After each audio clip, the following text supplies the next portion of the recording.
Bang ranting kita rawat jamaah, makmurkan masjid, suburkan pengajian, cerahkan umat, berdayakan masyarakat, jadikan NKRI negeri yang diberkahi. Assalamualaikum warahmatullahi wabarakatuh. Pemirsa Mimbar Unima yang berbahagia, pada kesempatan ini saya akan menyampaikan salah satu surat favorit saya. Mungkin teman-teman juga ini surat favorit, surat Al-Kautsar.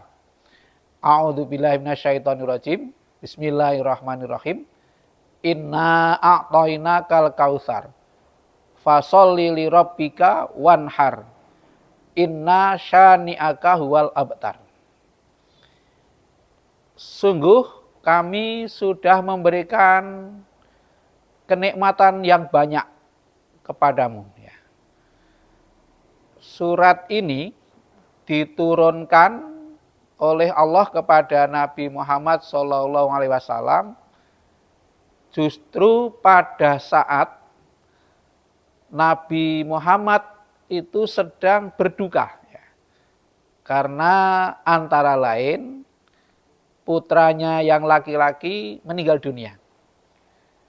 Dalam suasana berduka itu, para pembenci Nabi itu justru mencaci maki. Wah, kita tidak bisa membayangkan orang sedang dalam duka cita, tetapi tetangganya malah mencaci maki. Itu betapa secara manusiawi itu bisa menyebabkan remuk redam matinya itu. Nah, jadi waktu itu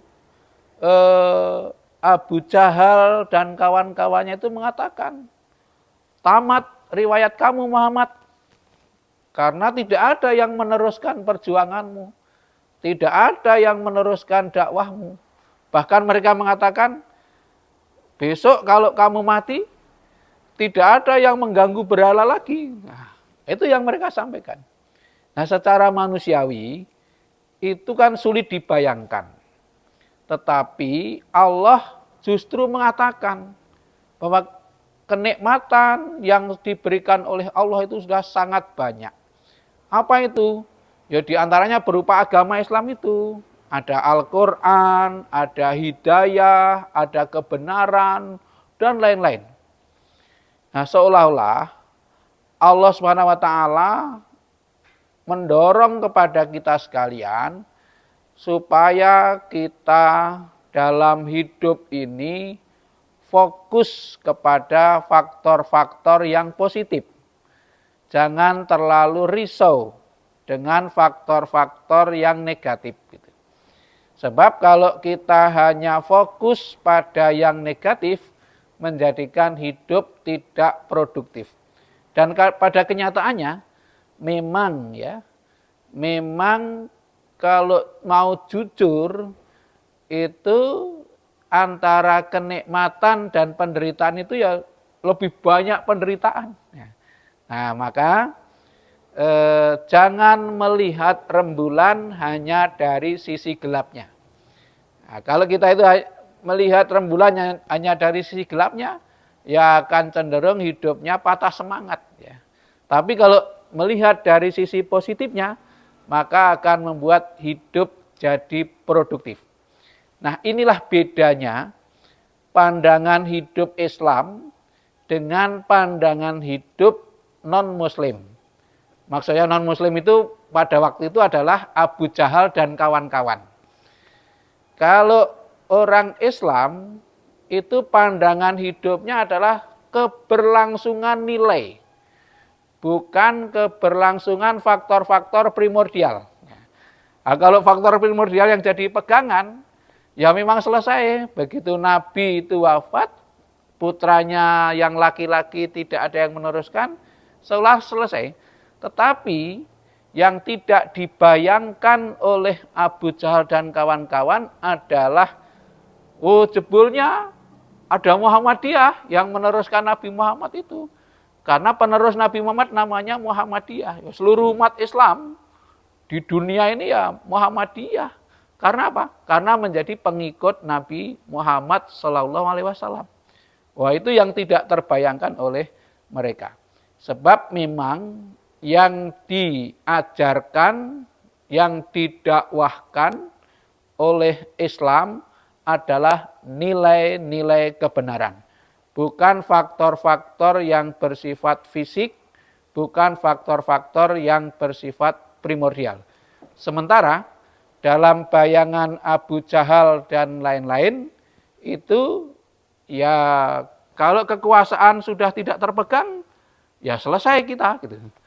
Kalau harta sudah tidak dimiliki, ya sudah selesai kita. Nah, itu yang mereka lakukan. Maka orang model Abu Jahal itu yang dipertahankan bukan nilai-nilai, tetapi jabatan, kekuasaan, kalau perlu anaknya dipaksakan supaya nanti kelangsungan hidup jabatannya itu masih terpelihara. Kalau ada masalah, masih ada yang menjaganya. Itu pola pikir dari Abu Jahal. Ya. Nah, kalau Islam tidak seperti itu. Islam itu adalah yang diwariskan nilai-nilai.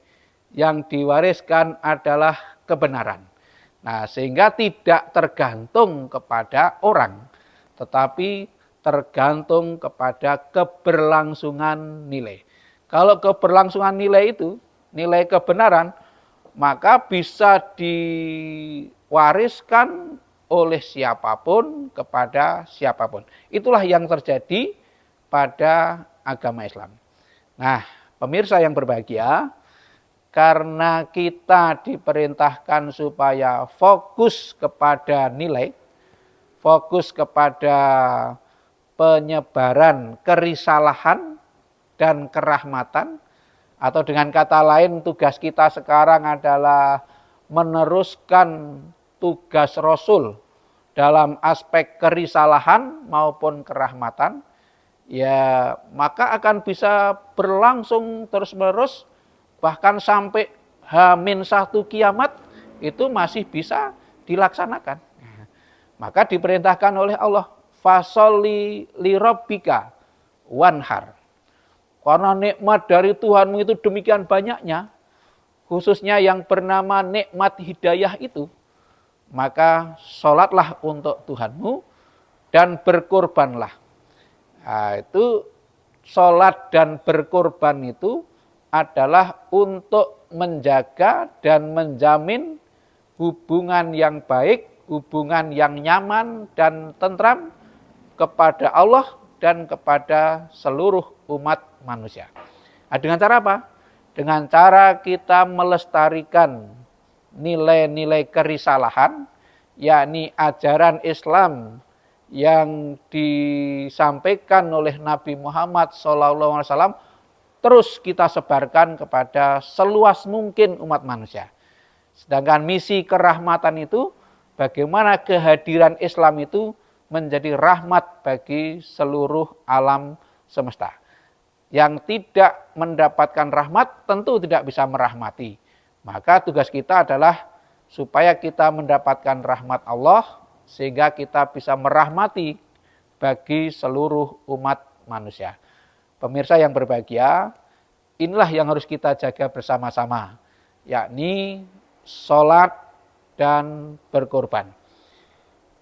Kuntowijoyo almarhum itu mengatakan begini, kalau ibadah puasa itu semangatnya adalah mengajak orang kaya merasakan lapar seperti orang miskin. Jadi biar orang kaya itu merasakan menderitanya lapar itu, sehingga tumbuh kepedulian sosial. Sementara ibadah kurban itu semangatnya adalah mengajak orang miskin merasakan kenyang seperti orang kaya. Wow, ini cakupannya luas sekali. Jadi bagi orang miskin waktu itu ya, yang namanya makan daging yang agak banyak itu seperti mimpi. Maka semangat kurban adalah menolong sesama untuk mewujudkan mimpi-mimpinya. Mimpi indahnya itu ya. Jadi makan daging itu kan hal yang istimewa bagi orang yang tidak terbiasa. Nah, maka kita dengan simbol itu tidak boleh berkorban, hanya berhenti sampai di situ.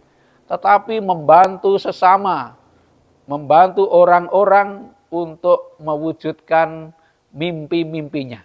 Artinya yang pada awalnya hanya mimpi, tetapi kita bantu supaya berubah menjadi kenyataan.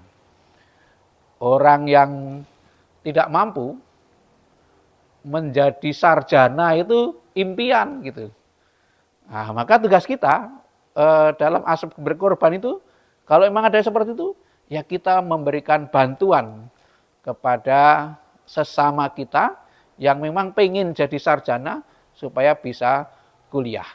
Nah, itu menjadi tugas kita bersama. Maka supaya kegiatan spirit kurban ini, yakni membantu mewujudkan mimpi-mimpi menjadi kenyataan, itu bisa lebih bagus pelaksanaannya, bisa lebih teratur dan terukur, maka Persyarikatan Muhammadiyah memiliki lazismu. Nah, lazismu salah satu tugasnya seperti itu. Jadi ada anak-anak yang mungkin orang tuanya tidak sanggup untuk menguliahkan, maka kerjasama dengan lazismu itu kemudian dikuliahkan di Unima, di Universitas Muhammadiyah Magelang atau yang lain-lain. Tetapi pada intinya adalah spirit korban itu secara umum